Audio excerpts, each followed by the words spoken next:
Shri M K Venu പരമ്പരാഗത മാധ്യമ രംഗത്ത് നിന്ന് സ്വന്തമായ ഒരു മാധ്യമ സംരംഭം ഇന്ത്യ മുഴുവൻ അറിയപ്പെടുന്ന വയറിൻ്റെ സാരഥിയാണ്, founding എഡിറ്ററാണ്.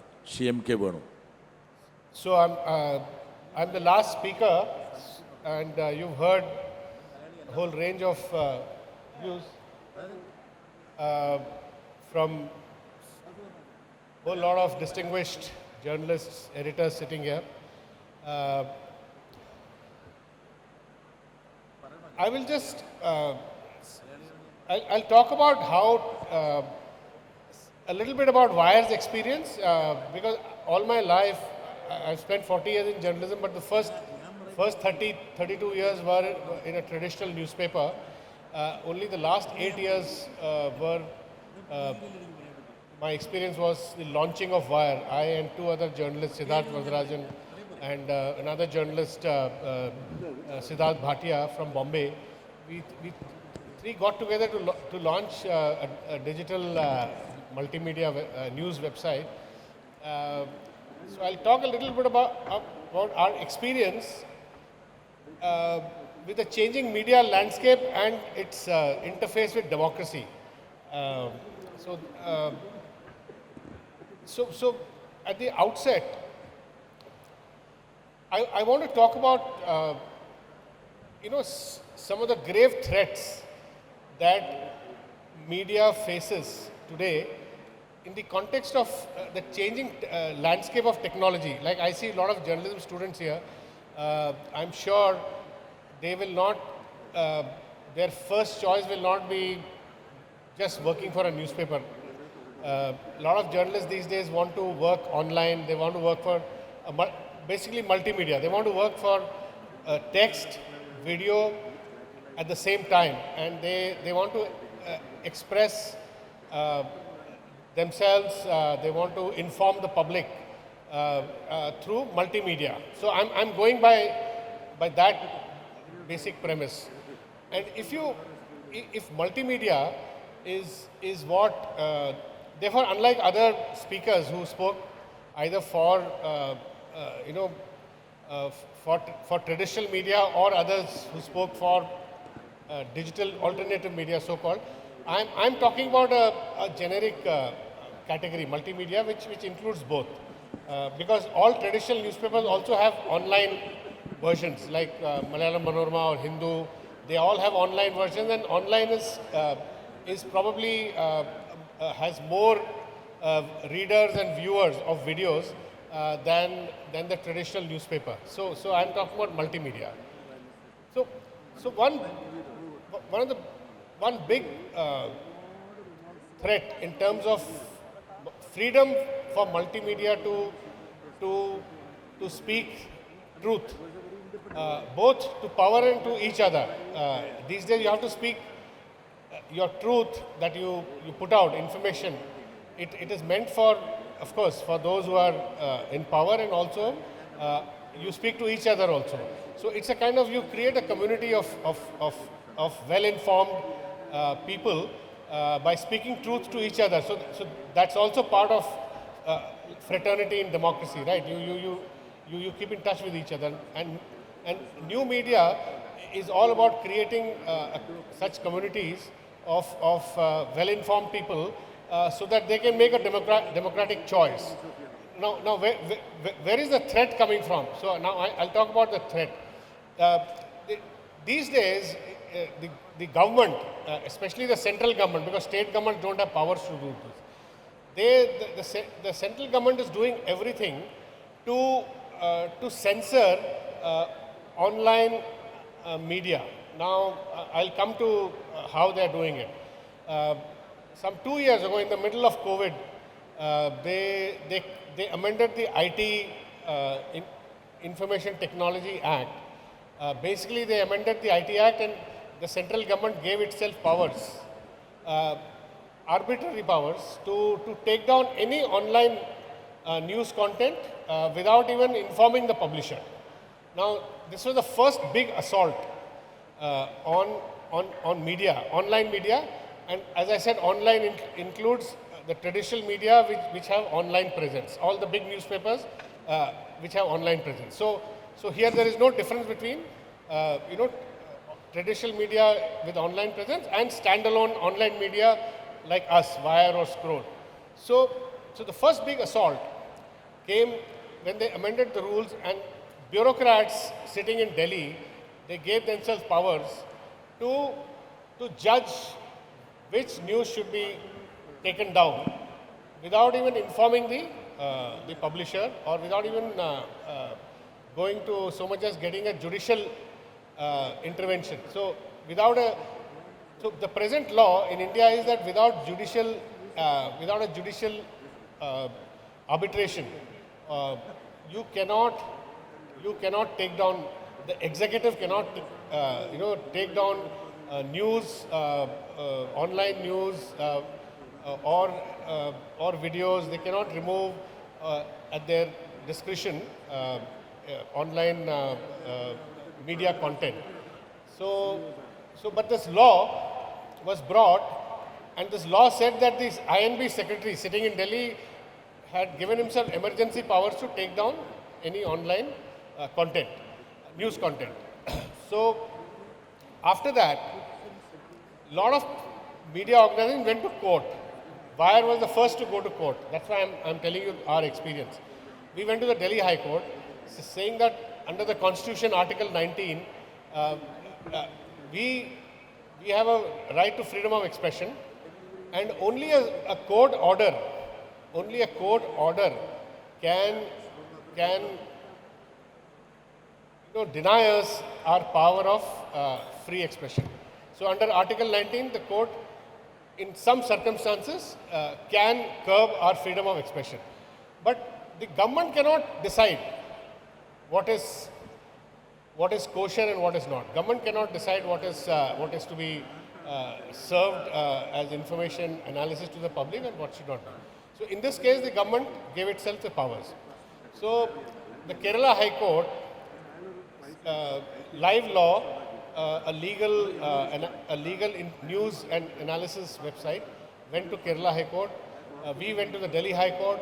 Some people went to Bombay High Court.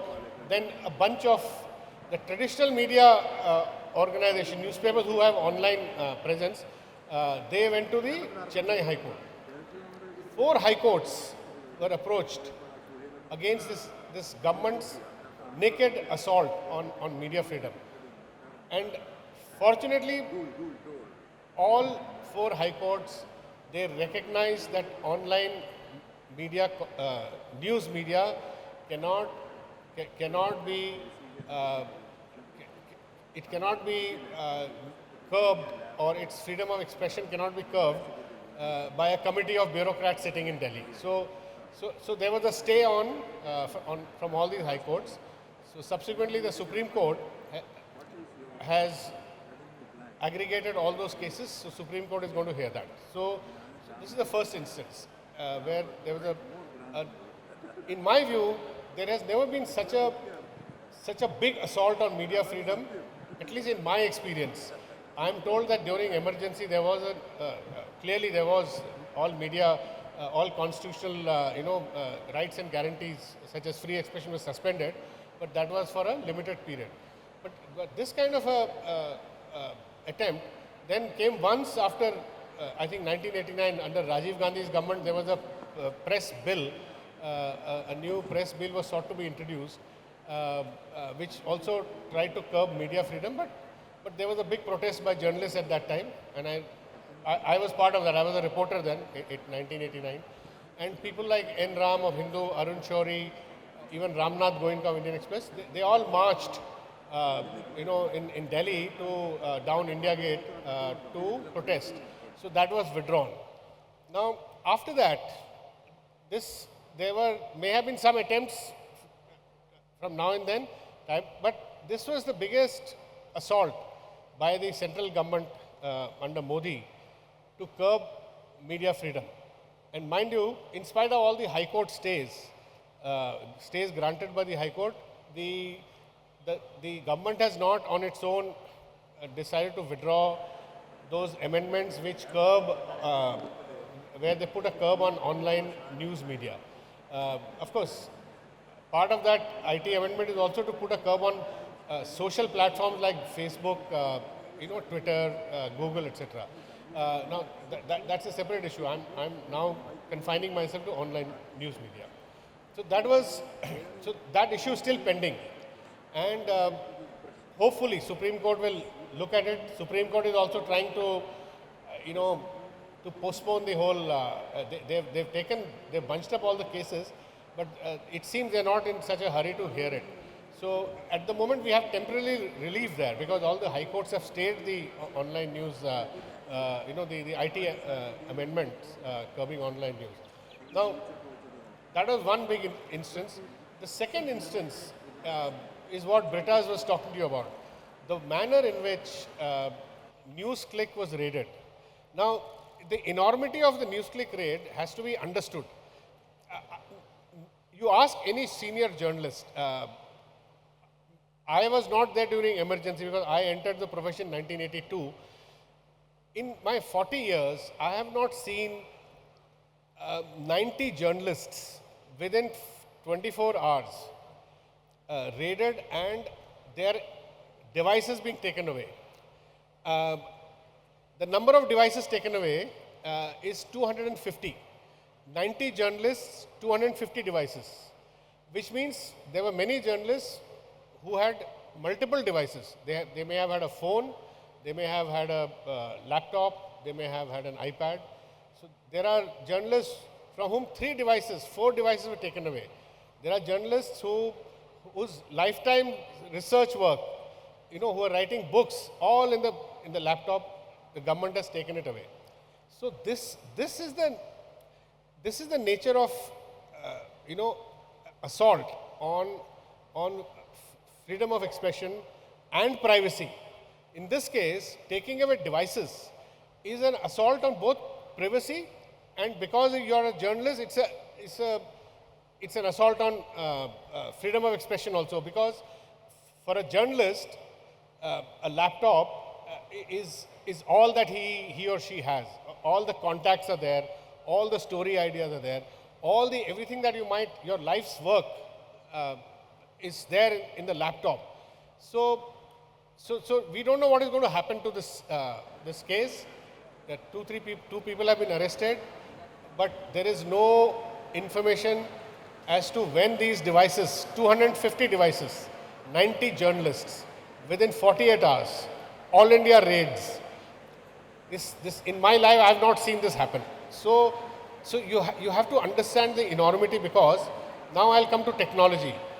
Because this government, it is telling everybody that we are in a digital revolution. So please do everything through your phone. Please do your journalism through phone. Please do all your research on your laptop, on your phone. Please do all your financial transaction on your phone or on your laptop via. Please keep all your health information in the phone, laptop. Do all your e-commerce, buying and selling on the. So great digital kind of nirvana, revolution. So, and then on the one hand, the Prime Minister and his cabinet and his great policymakers are pushing everybody to do everything through the digital device.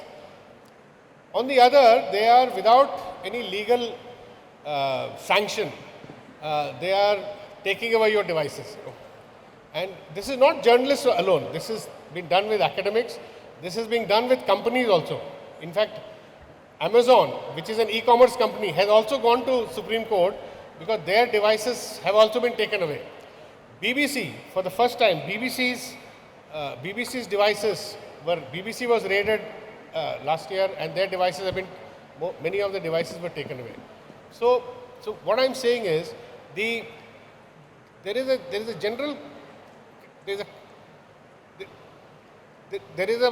this government has made a routine practice of assaulting your privacy, your freedoms for journalists, media freedom, without any judicial sanction. This is a point Shashi Tharoor has raised in his tweet a few days ago when, in the context of Apple, in the context of his phone having been compromised by state-sponsored attack, which was the warning came from Apple itself. So he has raised this point that there, without judicial sanction, only a judicial body can sanction seizure of devices. The executive cannot do it under the present law. There is no law at the moment which allows seizure of a device which carries all your information. Absolutely, there is no law. In fact, this is one of the issues which is lying in the Supreme Court. The Supreme Court is hearing it. So the point I'm making is, for journalists, if your devices are all that you have as your medium to relay information to millions of people, and if that is taken away, it's a bit like cutting off your entire cutting off your right to inform people, right? So this is very serious, and I think everybody should be concerned about this. People should protest in various ways. And this is not ending very to anytime soon, because this problem is not yet resolved, and we are already hitting the next general elections are coming in the next 5-6 months. This could get worse before the general elections. So therefore, I'll just end with this warning and this awareness which you all must have, that there is a big threat to your both privacy and to your right to freedom of expression in a regime which, without any judicial sanction, is seizing people's devices. It is like emergency again, 1975 being revisited. I'll end with that. Thank you. Thank you Venu. Venu പറഞ്ഞ വളരെ പ്രസിദ്ധമായൊരു കാര്യമാണ്. 90 ജേർണലിസ്റ്റിനെ raid ചെയ്തിട്ട് അവരുടെ 259 എക്യുപ്മെൻസാണ് ഈ news ക്ലിക്കിൽ സർക്കാർ എടുത്തുകൊണ്ട് പോയത്, പോലീസ് എടുത്തുകൊണ്ട് പോയത്. ഒരു വഴിക്ക് നമ്മളോട് പറയും, സർക്കാർ പറയും ഗോ ഡിജിറ്റൽ എന്ന് പറയും, എന്നിട്ട് നമ്മുടെ ഡിജിറ്റൽ എക്യുപ്മെൻസ് എല്ലാം വാരി കൊണ്ടുപോവുകയും ചെയ്യും. അതല്ലെങ്കിൽ അത് എസ്പെനിയതിലൂടെ ആ വിവരങ്ങൾ ചേർത്തും. ഇതാണ് ഈ ഇന്നത്തെ ഒരു predicament. Thank you Venu for the very insightful words.